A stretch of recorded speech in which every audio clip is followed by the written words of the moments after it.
And we're on. So, day 43. Let's say the 25th of October. Here we are. So, no real update today from the union, other than they're going to have some folks, some business reps, some higher ups within the union out on the picket lines with the folks, talking more to them, figure out what do we want, what's the sticking point that they can take those to the bargaining table and see what we can do to move this forward. 64% rejection on the second go, or this second offer. Technically it was the third, but we never voted on the second one. So yeah, they did a survey last week. They still have those results. They did say they can't release the results publicly because that would give Boeing, the advantage, knowing exactly what we want. But they did say pay and is it pay and benefits,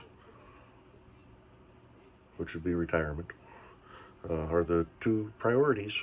So they're gonna try to have some folks out there to just discuss at the halls and out on the lines, see if they can single down a little bit more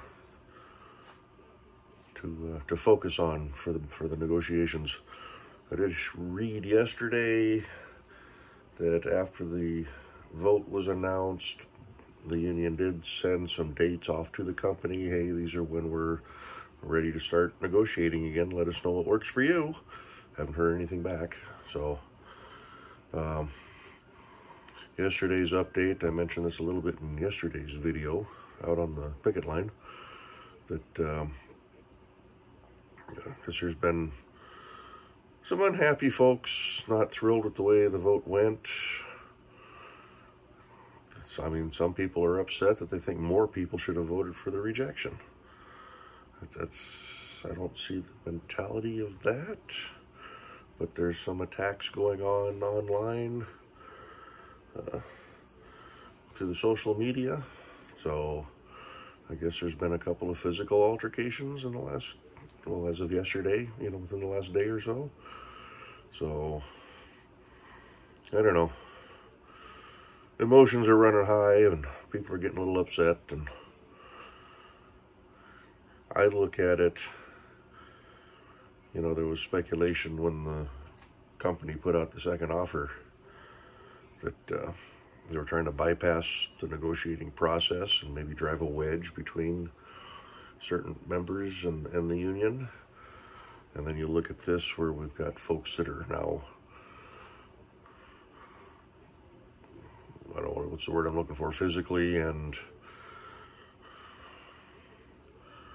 psychologically attacking, I guess, through the social media. I mean, that's driving a wedge. So we don't want to give an unfair advantage in the negotiations. Yeah, that's part of being part of a union. We're all one. Not everybody's going to be happy, but we got to support everybody's decision. So in the meantime, here we are, still on strike, 43 days in. 58 days is the norm. That's, what, 13 days from now? 15 days from now? Something like that? 38, 40... I can't even do math now. So, yeah, 43, 53, 10. That's another 5. So, yeah, 15 more days, 14 more days. So 2 more weeks, and then we're at the average for the strike. I'm hoping that the company will see this as, hey, we're close. We went from a 95% rejection rate down to 64. So need another, what, 14%?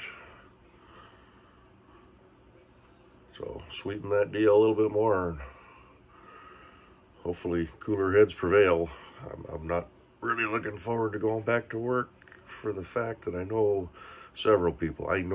personally several people Well, they're not going to be happy with either way, but I'll have to listen to them for the next 4 years. A couple of them I've had to listen to them for the last 16 years, complaining about how things went and they didn't go their way.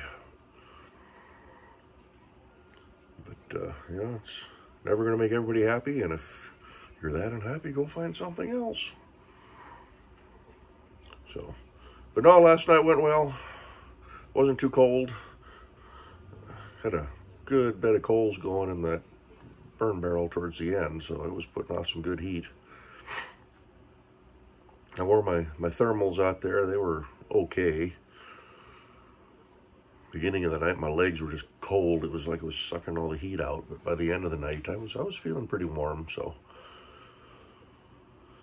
luckily, it wasn't raining. It was a pretty quiet location. Had one guy show up checking on us about halfway through. I don't know what his role is in the union. I don't know if he's like a picket captain or what, but he came by and was checking on us and kind of cleaning up the site. And then he came back by right at the end of our shift, and he was telling us, he says, yeah, they're starting to have problems filling all the locations. People are not showing up for picket duty. So if you're watching this and you're out there, go do a couple. You know, I shouldn't say don't do your assigned duty, but if it doesn't work for you, get out there, and especially the overnight hours. The site that I was at, he was saying sometimes if they get anybody, they only have one person out there. I didn't think they were supposed to have just one at a location for safety reasons. But the van comes by about every 45 minutes or to an hour. And we had Mukilteo PD cruising by half a dozen times. They were videoing every time they went by, so don't know what was up with that, but no, it's we stayed on off the company property and did what we were needing to do. That site out there, they've got that set up pretty good. They had a little battery pack and a stereo going till it died. Had a pile of food and a little, I didn't look to see if it was like a little electric or a little propane grill undercover, and a nice bench to sit on, a couple of awnings, and one of them was just the framework. The cover, I guess, had blown away during a windstorm, so. But they got a good little site set up out there. Each site's a little bit different. Of course, depends on the people that show up. But the one right on the Boeing freeway, the main entrance into the Boeing site, I mean, they got lights all set up, and they got all their trucks parked up on the grass, and kind of a party atmosphere, and it sounds like there's a lot of drinking going on there. But no, each site's a little different. Those that are showing up are having a good time and seem to be cooperating. I didn't have any issues with anybody that was out there last night. So went out with a couple of buddies, and there were a few other folks that showed up. Well, they had been there when we got there. They left about halfway through our stint. They did a couple extra hours. But what are you staring at? Well, just a reflection of the glass, maybe. So, other than that, no, it went good last night, nice and warm.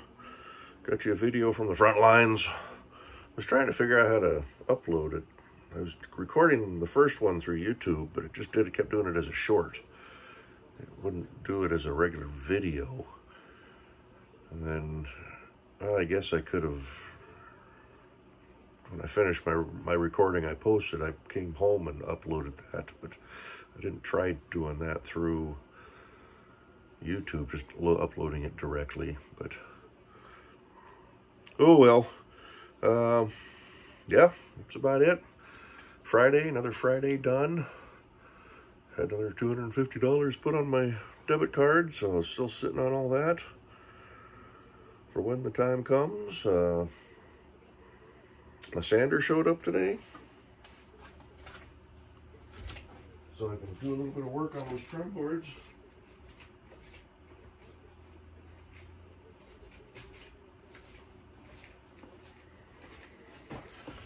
Yeah, I haven't put a battery in it yet, but of course I bought the 5-inch pads. I can't find them. I don't know what I did with them, but I've moved a bunch of stuff around in the garage, so they're under something, or I stashed them on a shelf somewhere. So I gotta find those. But the only thing I'm a little worried about is this part doesn't stay on very well. It's kind of magnetic. I don't know how much air force is going to be coming out of that, but I mean, it doesn't take much to pull that off, and it doesn't lock on.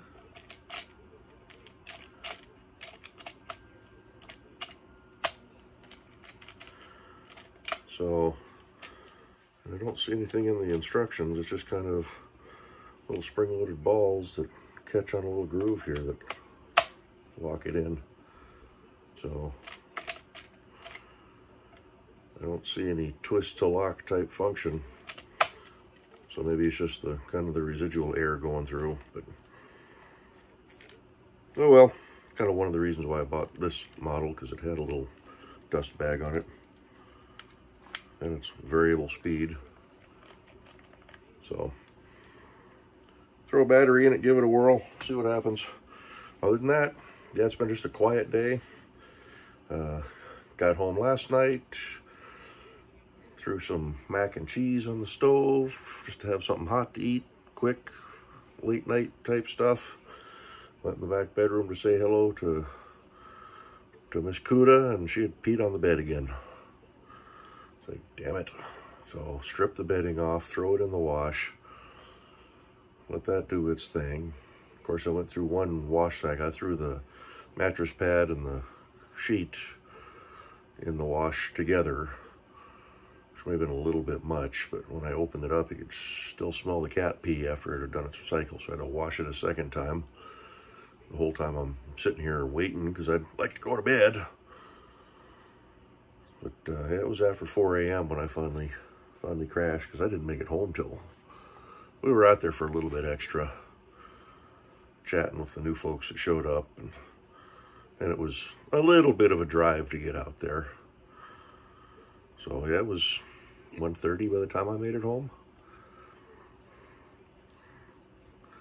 But cleaned the bedding off, immediately jumped onto Amazon and found a couple of cheap mattress pads.